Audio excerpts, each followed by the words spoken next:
talk a little bit about this blood pressure regulation, these reflex arcs. Bless you. And so remember here, we can have elevated or decreased blood pressure, and receptors that are going to be detecting changes in blood pressure are located in certain blood vessels, right? So the carotid and sinus and the aortic arch, and these are baroreceptors, right? So remember what device is used to measure atmospheric pressure. Barometer, right? So baro referring to pressure.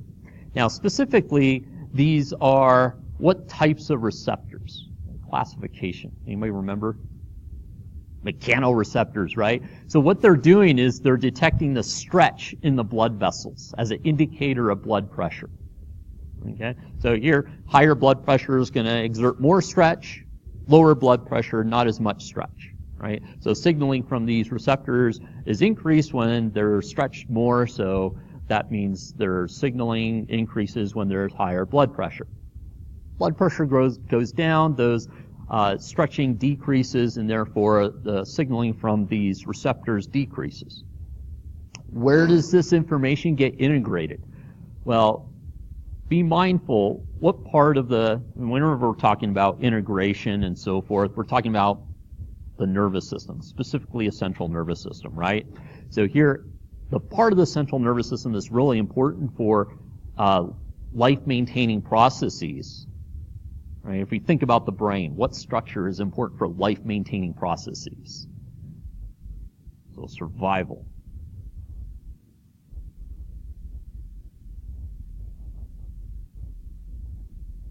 The pituitary gland? No. The pineal gland? No? Oh. So what about the brainstem? Yes, very good. Yes, the brainstem, right? So that is the part of the brain that's really important for these life-maintaining processes. So these reflexes that help maintain life, right? You don't have to think about accelerating heart rate or decelerating heart rate when your blood pressure changes. That's kind of done automatically. It's one of these visceral reflexes. Same thing when you're out running and you increase, or you're doing some sort of cardiovascular exercise and you increase respiratory rate.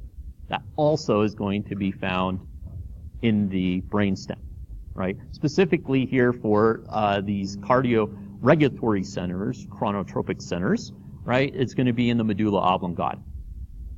So here, right, we're going to find this in the medulla oblongata where the signal is going to be integrated.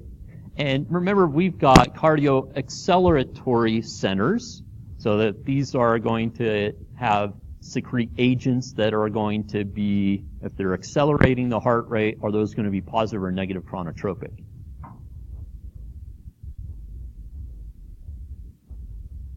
Accelerating heart rate. Positive, right? Then we have a cardio-inhibitory center, and those are going to be secreting chemicals that are going to be negative chronotropic agents, right? Okay? So here, if we're talking about, say, the nervous system, which one of these is going to be, say, the sympathetic? Which one's going to be parasympathetic, do you think? Yeah, well, increases, we're just talking about changing heart rate at this point, but increases heart rate is going to be, say, sympathetic or parasympathetic? Sympathetic, right? The one that decreases heart rate is going to be parasympathetic. Now, who remembers which nerve comes from, which cranial nerve comes from the brain that innervates a lot of viscera? That's the parasympathetic. The vagus nerve, cranial nerve number 10, right? And so here, this cardio-inhibitory center is sending a signal via the vagus nerve, right? One of the targets is going to be the heart, right? There's other branches that go to other viscera and so forth, but we're really interested in the heart at this point because we're in the cardiovascular section, right? So what ends up happening if we have low blood pressure? Well, one of the things is you want to inhibit signaling that's coming from this cardio-inhibitory center, right? So you're decreasing the signaling or the signal going along the vagus nerve, right? So remember that why don't we have accelerated heart rate at rest? Anybody remember that? So remember that the firing rate, the autorhythmicity of the SA node was about 60 to 100 beats per minute. But we generally don't have resting heart rate of 100 beats per minute, right? So why was that? Anybody remember?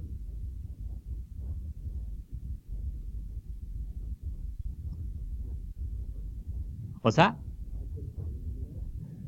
Not the AV node, right? But because the parasympathetic nervous system, right, kind of puts the brakes on the heart rate. So it has, we say, a parasympathetic tone on the heart. Bless you. Okay? So it decreases the heart rate, keeps it low. So you can elevate heart rate with just decreasing parasympathetic stimulation, right? So you're taking the brakes off, right? So the parasympathetic kind of acts like a governor on the gas pedal. And then you take that governor off, and now that heart rate can go up. If you want to increase the heart rate even more, you can press the gas pedal down even further by activating the sympathetic nervous system, right? So here, inhibiting the cardioinhibitory center, you're going to want to make sure you understand these events. It's specifically decreasing signaling that's coming from the center along the vagus nerve to the heart. And then we're stimulating the cardioacceleratory center, which is going to be the sympathetic, right? Okay? Ultimately, this is elevating heart rate. Okay? So who remembers those two things that factor into blood pressure? So I thought I heard peripheral resistance somewhere in there, right? And what was the other one? Cardiac output, right? Cardiac output, peripheral resistance. Two big things that factor into blood pressure, right?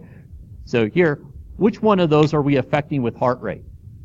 Cardiac output or peripheral resistance? Cardiac output, right? Cardiac output is a combination of what two things? Anybody remember that?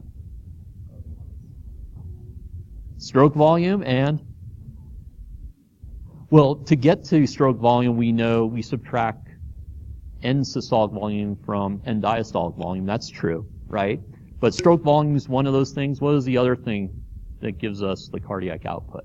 So remember, stroke volume is how much volume we eject from the ventricles per beat, right? Stroke volume is how the volume we eject from the heart, that ventricle, per minute. So how can we do that calculation?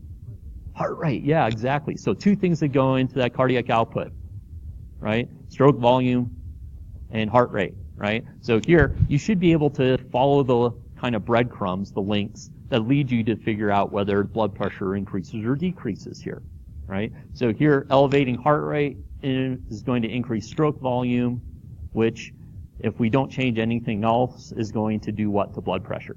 Go up or down? Should go up, right? Everybody following me on this? All right, good. Heads are shaking this way, so I'm happy. All right? Okay, so what's another way we can change blood pressure? We could do cardiac output, and the other thing was peripheral resistance, right? So it turns out what we can do is we can change peripheral resistance. Remember I told you changing the diameter of these resistance vessels, the arterioles, right? We change the diameter, we affect the resistance to the fourth power, right? If we double the diameter, we decrease the resistance by 1/16. It's a huge effect. So here, if we want to elevate blood pressure, what are we going to do to that peripheral resistance? Do we want to increase it or decrease it? Increase it. So what are we going to do to the diameter? Are we going to decrease the diameter or increase it? Decrease it, right? So here, what ends up happening is that we're going to have vasoconstriction that goes on that's going to elevate peripheral resistance. We're elevating the heart rate, I should say, so we're increasing cardiac output, right? Those two things together have a dramatic effect on blood pressure, right? So if you guys remember back to the lab where, if you guys got to it, where you had someone, lay down, then they got up really quickly, and you're monitoring their heart rate. Okay? So orthostatic hypotension. All right? So here, what ended up happening when they got up quickly? What happened to the heart rate or the blood pressure, you think, when they got up quickly? Let's start there. Blood pressure went down. Okay? So if you get up too quickly, sometimes people pass out, they faint, right? Because they don't get enough perfusion of the brain. So how does the body compensate for that? Well, you can take a look at this reflex arc to understand what's going on. So what ends up happening is there's a drop in blood pressure momentarily. How's the body going to respond? Well, it's going to try to elevate heart rate. So you may have detected that, right, in the lab. Also peripheral resistance. So if someone is going to be having beta blockers on board, say Ron, right? What could it cause? How could beta blockers interfere with his ability to compensate for that orthostatic hypotension? Right? So here, remember the cardioacceleratory centers. Those are going through which division of the autonomic nervous system? Sympathetic or parasympathetic? Sympathetic, and they release what neurotransmitter? Epinephrine, norepinephrine, and they bind to what receptors? Anybody remember those? They are GPCRs. Yeah, so you guys remember, anytime I ask you what receptor it is, you say GPCR, you're probably right. They are a GPCR. They're adrenergic receptors, so the beta adrenergic receptors, right? The beta blockers, right? You guys were all right about that, okay? So here, if you have a beta blocker on board, right, and say someone who has a beta blocker stands up really quickly, their blood pressure goes down, are they going to be able to elevate their blood pressure as well, based upon what we just talked about? So if you're blocking this, increase in heart rate because you have a beta blocker, someone stands up really quickly, are they more likely to pass out? Yeah, probably. You've interfered with this reflex arc. Is that making sense to folks? Everybody following me on that? Right? So this was an answer that, you could have put down with probably been the best answer for that question about why Ron got dizzy when he, stood up. It was because of orthostatic hypotension, but he had beta blockers, right, that interfered with his ability to compensate for this loss in blood pressure and perfusion of the brain. Everybody follow me on that? All right. Okay. Heads are nodding in the right direction. Okay. All right, so this is all short term.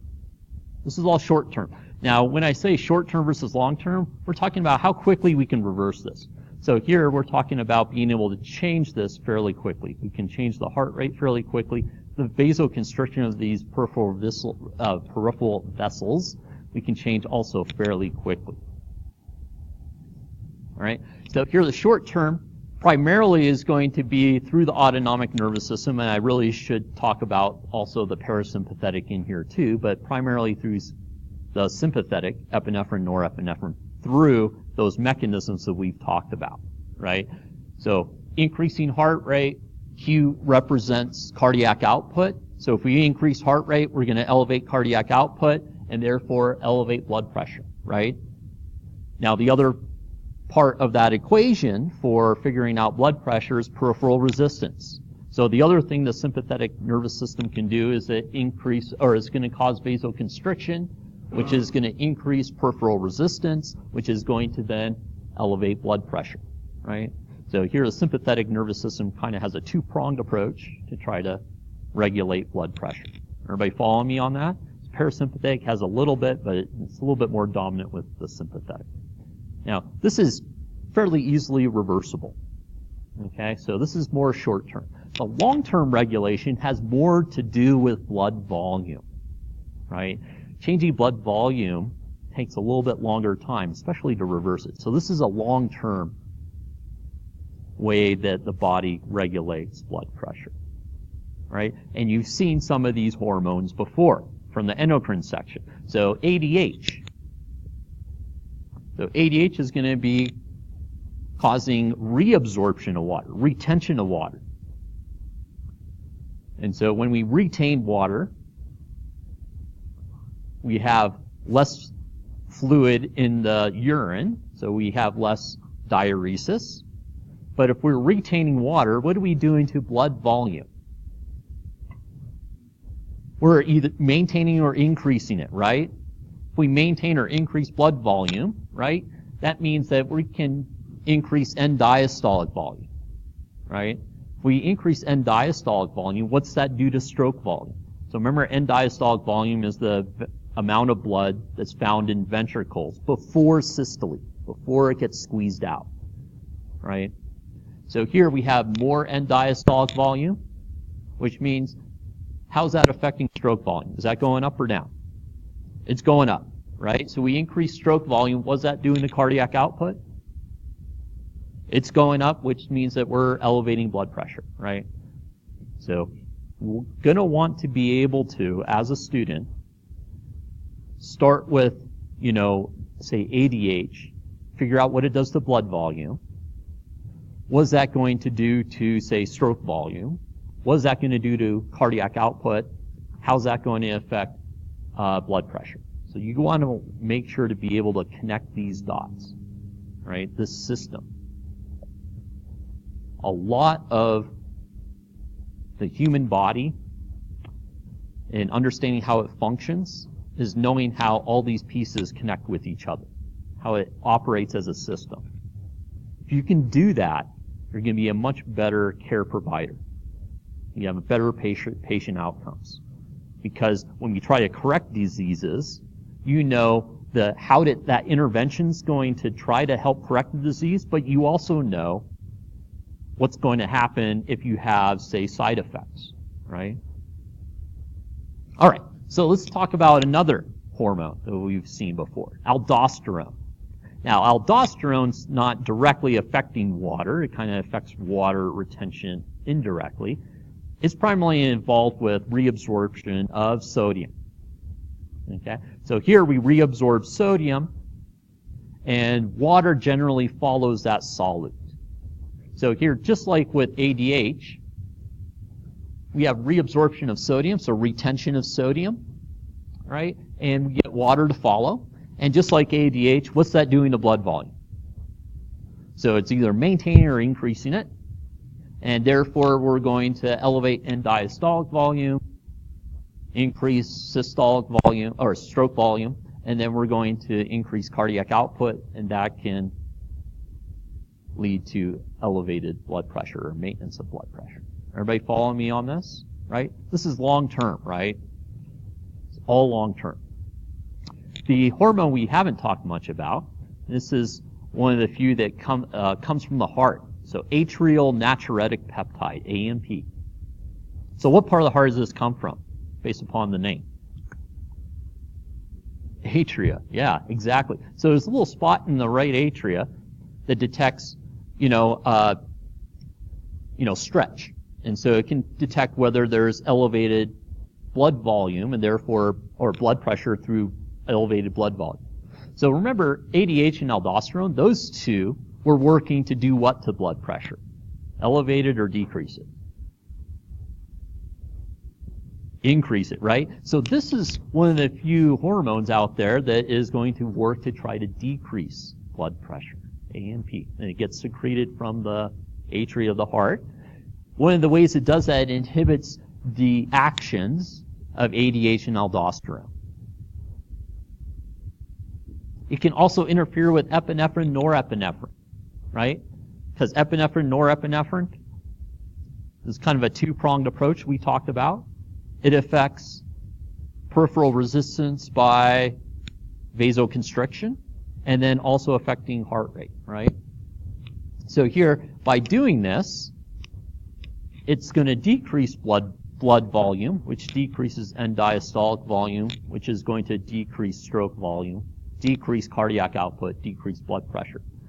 The other thing is that it is going to not only interfere with the ability of epinephrine, norepinephrine to constrict, but it promotes vasodilation. So here we're decreasing peripheral resistance and therefore decreasing blood pressure. All right? So basically, a lot of the hormones out there are used to try to maintain or elevate blood pressure. One of the few ones that promotes the decrease in blood pressure is this AMP, atrial natriuretic peptide. All right? So keep that in mind. Does that make sense to folks, short-term versus long-term? Yeah, go ahead, Megan. So it's going to be, so remember, this is being secreted when you get stretching of the atria, right? Right? And stretching of the atria means that, there's elevated blood pressure, generally because there's the atria are filling much more. So there's elevated blood volume. So the whole point is to try to, how can we minimize that initial stimulus, right? So can you understand if we vasodilate, right? If we increase the diameter of those peripheral vessels, then that we increase the volume of blood in the periphery, which means that we're not going to have as much blood being into the heart, so we don't get as much stretching, right? So we're kind of creating space so that there's less volume. What's that? Yeah, so we're creating volume space for that blood in the periphery so that it is not as much of that blood's in the heart to cause a stretching. One way to think about it, right? Are you following me on that? Okay, all right. Any other questions on these guys? Oh, sorry, go ahead, Sabrina. No, only when you get past a certain stretch point for these receptors. And I should say that for a lot of these hormones that get released, there's usually some low level, and then it has to get to a critical level in order for that to be a dominant response from that hormone. So there might be some that gets secreted, but there may be a lot more ADH and aldosterone that outcompete it, because really it's a summation, or you have to add up the net effect of all of these things together. And so when they get stretched a lot, then what ends up happening is that a lot more of it gets released, and it becomes more of a dominant effect on the system. Is that making sense? And that happens a lot, in this system. We're kind of really, since this is our first time seeing that for a lot of folks, we're just kind of setting the foundation. But you should be aware that usually it's this summation or this combination to figure out what the net effect is going to be. Because usually there's multiple hormones on board, and there's how the cells respond or the body responds depends upon how much of each of the hormones there are floating around in the body. All right, so now we're going to kind of get into talking about some of the diseases. You've seen a little bit of this with some of the discussion homework. I'm going to try to impress upon you about, how important looking at cardiovascular-related diseases is. So if you look at underlying cause of death in the U.S., a lot of these top ones in the top 10 are cardiovascular-related. So heart disease is number one, right? Here, stroke, you could say that that's cardiovascular related as well, right? This one is going to be chronic lower respiratory disease, which can in fact affect the cardiovascular circuit as well, So a lot of these are cardiovascular related. Now I'm showing here just for the U.S., but worldwide, number one is still heart disease, even worldwide.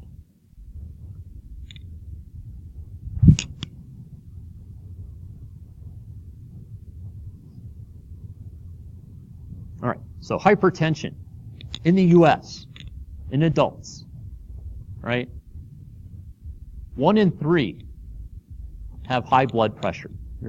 And generally, statistics I've seen, people are either being treated for hypertension, pre-hypertension, or treated for some sort of, disease that is related to hypertension.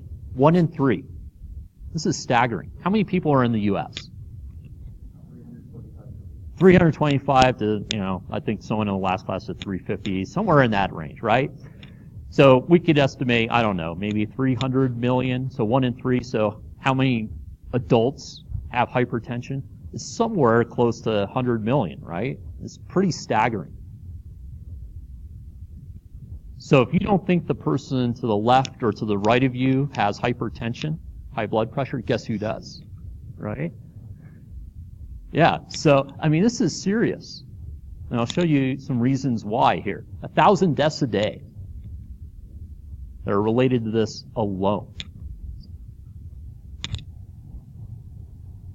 Let me just show some blood pressure control. If you lower your blood pressure by 12 to 13 millimeters of mercury, the unit used for monitoring blood pressure, you decrease your chance of stroke by 37%, just by lowering 12 to 13 points. You decrease your chance of coronary heart disease by 21%. You decrease your overall rate for death from cardiovascular disease by a quarter, 25%. And just by lowering blood pressure alone, you decrease your chance of dying from any other cause by 13%. It's pretty amazing, right? So hypertension, blood pressure, is a big problem. You can intervene with it, have interventions. It's going to be helpful. All right? Okay.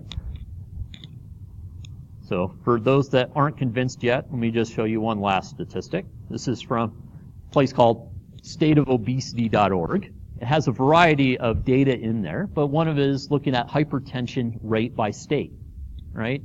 So what do you guys see there?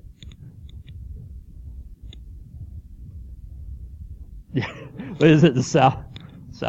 There was a comment about the South in my last section that I showed this to as well, right? Yes. If you overlap these with diabetes and cardiovascular risk, you see a lot of the same areas of the country have those problems as well, right? So they correlate very strongly. You look at Oregon, right? You're kind of in the middle. And what you can do is you can kind of mouse over this and see what the trend is. What's that trend? It's going up. That's the wrong direction based upon the data I just showed you, right? Last thing we want is to have a higher percentage of the population having hypertension, right? We'd like to see that trend go in the opposite direction. So it's a big problem. Could be. Well, I would believe that if, every time they look at, the causes of death, cardiovascular related causes have been at the top for decades, and so I would, I think some of it, has to do with being able to do a better job of diagnosing, that's certainly true, so. This is just looking at hypertension alone, and so I don't know if they've done a better job of detecting it or not, but certainly that's something to keep in mind with any statistic, so. Yeah.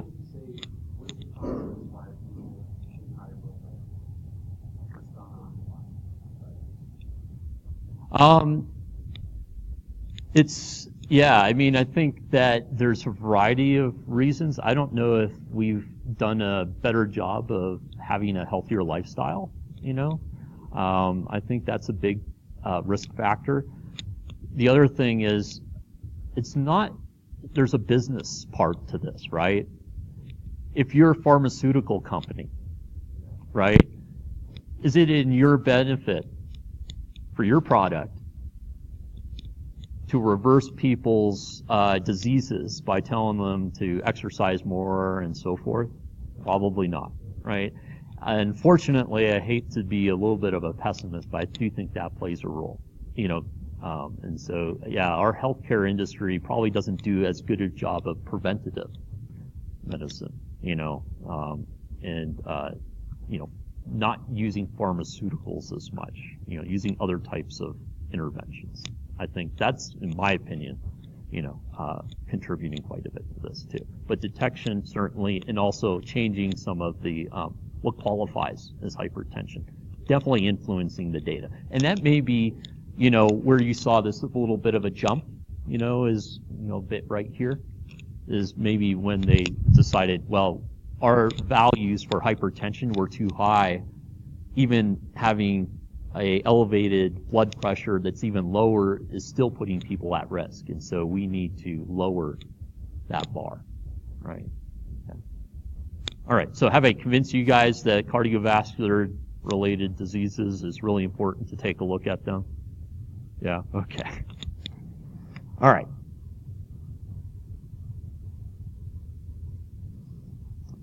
So we've talked a little bit about this, damage to endothelium. Remember, that's the lining of blood vessels, right? So endothelium is a specialized epithelium lining blood vessels.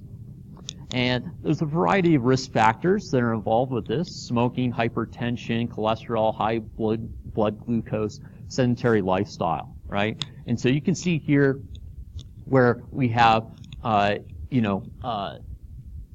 to endothelium, excuse me. One of the problems that happens is it starts allowing things to adhere to it a lot more strongly. So if you have elevated lipid levels, cholesterol in your blood, then it's more likely to cause what's called a fatty streak that adheres to the inner lining of the blood vessels. Also, think about platelets, right? So they'd be more likely to stick in that area, and then they get activated, and what do we know about that process?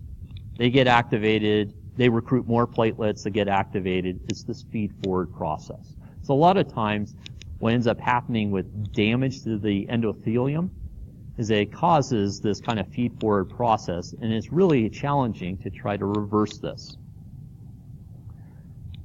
All right, and you can get an immune response where macrophages stick to the wall. And then here with LDL particles that are going to build up in the bloodstream, right? So here atherosclerosis is really a particular type of arteriosclerosis. Arteriosclerosis is just hardening of the artery. Atherosclerosis is basically having that hardening being caused by fat or cholesterol accumulation. And so here, with some of the discussion homework, you guys know what a thrombus and an embolus is, right? So here, you can get plaque deposits that line the wall, and you can start occluding that lumen of the blood vessel, right? So you're occluding the lumen of the blood vessel, which means you don't get as much flow through that blood vessel, and it's as if you've increased the peripheral resistance, right?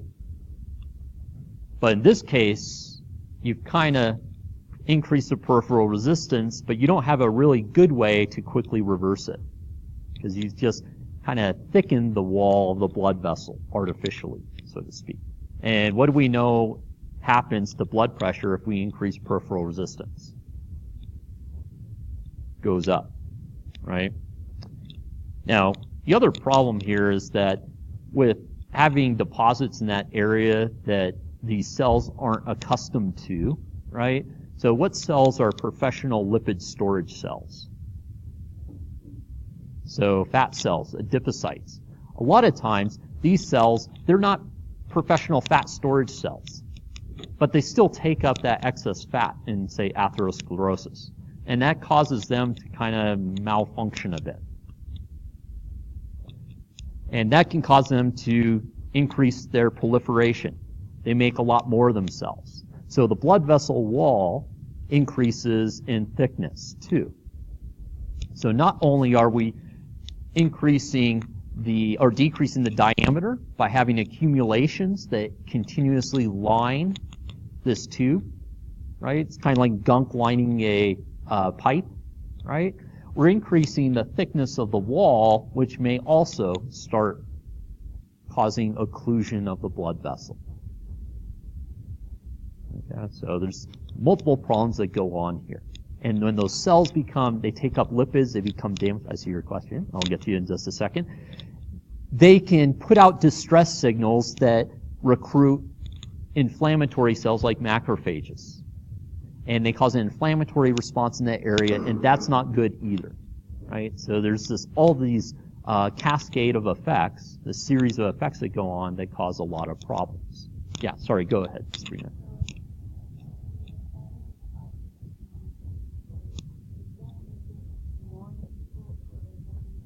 It does, yeah, I'm glad you asked that. So think about the peripheral vessels, the peripheral resistance vessels, arterioles, they have to be able to, either constrict or dilate. If you have a bunch of gunk lining them, and you've disrupted, say, the smooth muscle cells that are important for constricting and relaxing to control that dilation, are you going to be able to have those reflexes that we talked about? Are they going to function as well? Absolutely not, right? So here we're talking about, all right, well, if you have high blood pressure, it's going to be difficult to vasodilate if you have a lot of atherosclerosis in the arteries of the peripheral, circulatory system. Absolutely. Sorry, go ahead, Mike. It's primarily arterioles, or arteries, so you can get some in the veins, but it's a low pressure system, right? And so, generally you're going to have more likely to have this happen in arteries. Yeah. All right, go ahead, Megan. Mm-hmm. There are ways. So there's surgical interventions, and I'll talk about some of those in just a second. Certainly you can, I think there's a point of no return, where, you have to do the surgery to try to clear things out. Certainly if you haven't gotten to a point where it's that bad, you can change lifestyle and diet. And a lot of times, but there's genetics that play a role too, so it's not an easy yes and no answer, but there are situations where people change their diet and lifestyle, and they've gone from, being either pre-hypertensive to, or hypertensive, and gone and reduced that. All right? Yeah, good question. All right, so some interventions, right? So here, if this happens in a coronary artery, these are blood vessels taking nutrients and oxygen to cardiac muscle tissue. You starve cardiac muscle tissue, you're disrupting the pump, right? And so one of the important places to intervene is going to be if this happens in a coronary artery. Right? So here, one of the ways to do this is to insert a balloon, right, and then inflate that balloon to kind of open up that blood vessel. You can also do bypasses. So if you have how many folks have heard of coronary artery bypass surgery? Right? So you can do that. Say if this artery, we'll just say, rather than this being a stent, say this artery's blocked, you can bypass it kind of like a detour. Right? So the other way to do this is, you insert kind of a sleeve, it's called a stent, to try to hold open that blood vessel. Right? So that's another way. All right? Is that making sense to folks? Right? All these different ways that you're basically trying to maintain the passageway for the blood through this blood vessel that's slowly becoming occluded because of accumulations on the inner surface of the endothelium. Go ahead, Sabrina.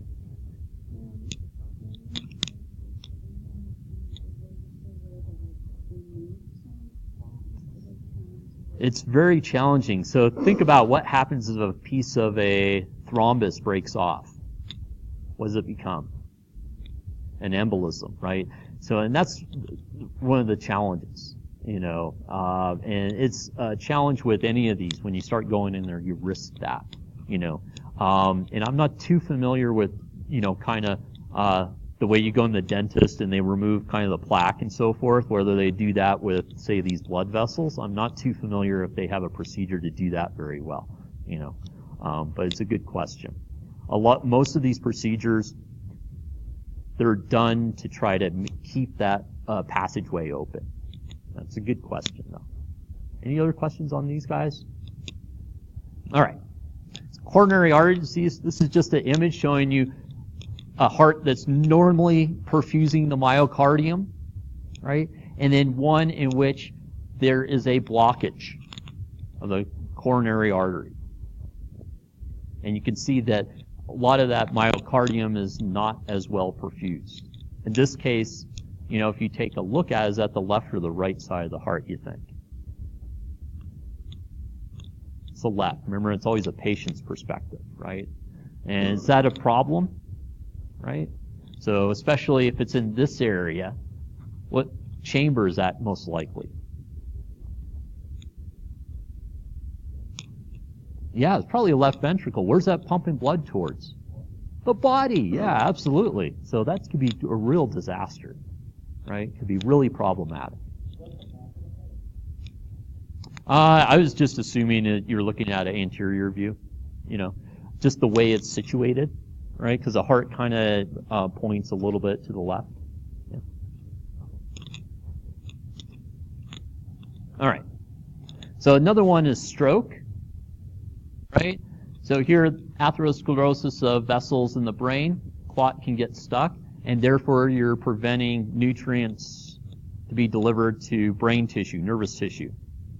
Nervous tissue is highly metabolic. It's constantly in need of perfusion. If it doesn't get perfusion, it can die fairly quickly, right? And so here's stroke.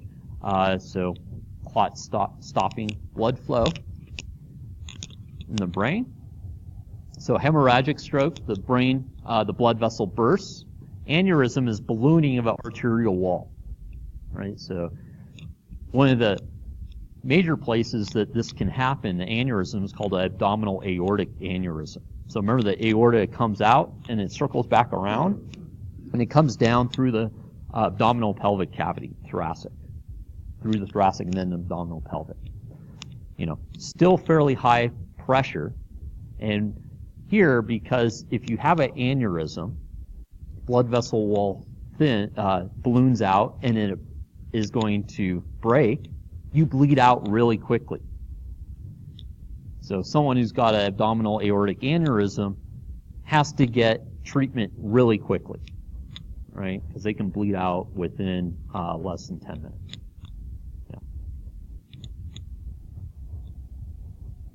Yeah. All right.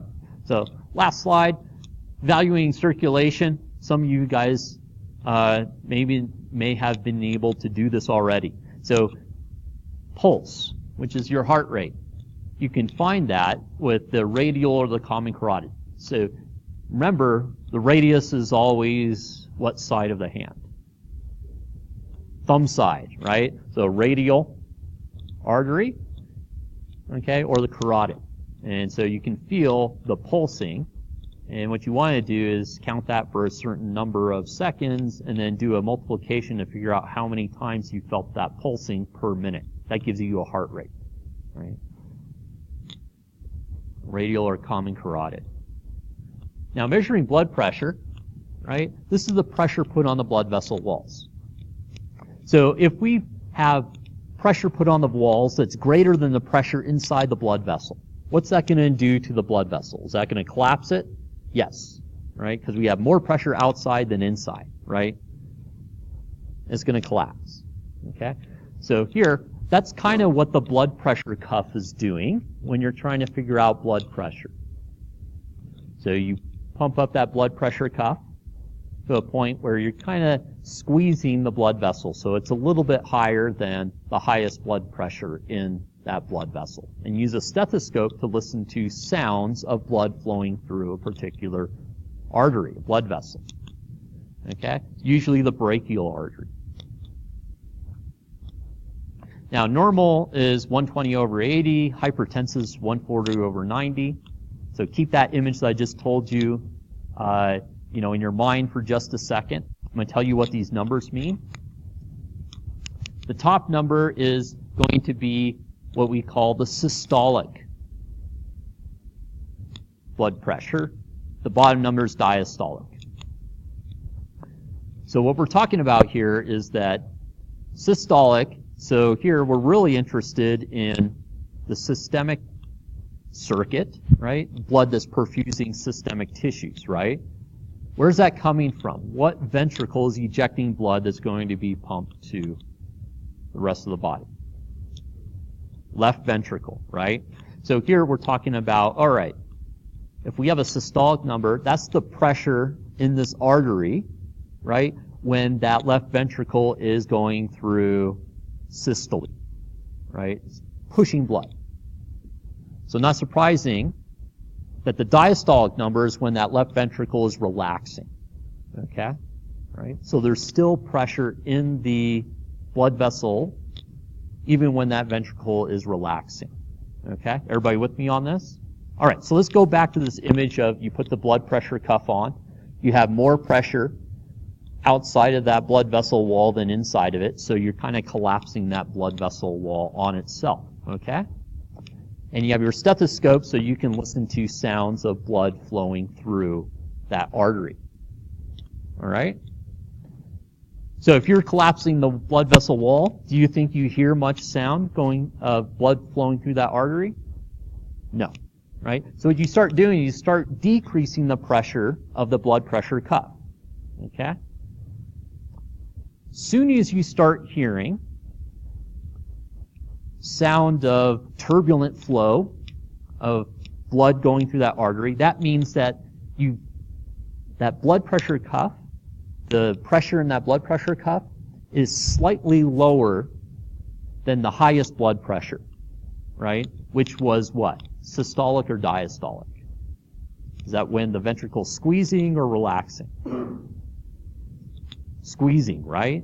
So that first sound that you hear when you're decreasing the blood pressure in the blood pressure cuff is the pressure being put on that vessel when the ventricle is squeezing, right? So that's the systolic blood pressure, right? So what we're saying is that we have pressure that's being exerted on the walls of this artery, and then we started slowly decreasing it over time so that now those blood vessel walls were able to open up and you get turbulent flow through there that you can hear with a stethoscope. So that first sound you hear is going to be the systolic blood pressure. Everybody with me on this? Okay? Now what you do is you continue to decrease the pressure in the blood pressure cuff until that blood vessel is fully open, so you get what's called laminar flow, which is non-turbulent flow, which is going to be flow of blood that laminar means in layers. So it's kind of going all in one, multiple layers. It's going uniform, all in one direction. Okay? And so when it does that, it's no longer turbulent, and therefore you no longer hear the turbulent flow. So when that turbulent flow that you heard initially disappears, then we say that that's going to be the diastolic. That's the bottom number, right? That's when that ventricle is relaxing, diastolic. All right, everybody with me on how that works? Okay? All right, so laminar flow. So what's worse? Having a high systolic or a high diastolic number? So, high diastolic. So why is high diastolic worse than a high systolic? It is your resting, not heart rate, but resting blood pressure. Why is having a high resting blood pressure problematic? Why is that? Well, not so much, but so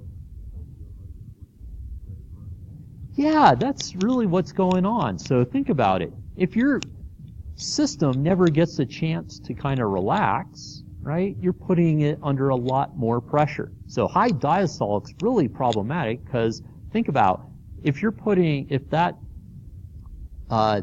heart, the pump, has to work harder, what's it going to do? It's going to get larger, right? Hypertrophy, right? What about blood vessel walls? They don't have a chance to relax. They're constantly under pressure, right?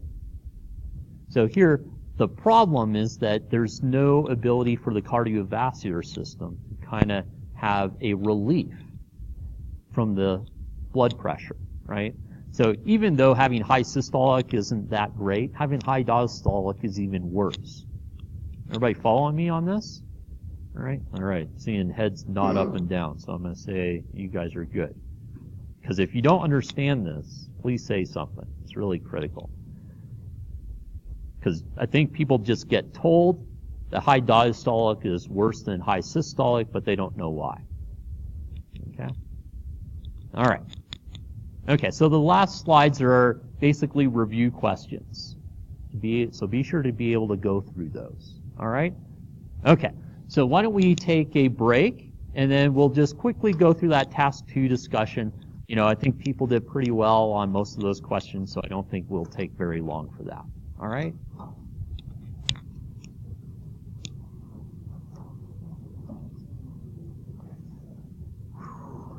What's up? I think so, yep. All right, I was going to check.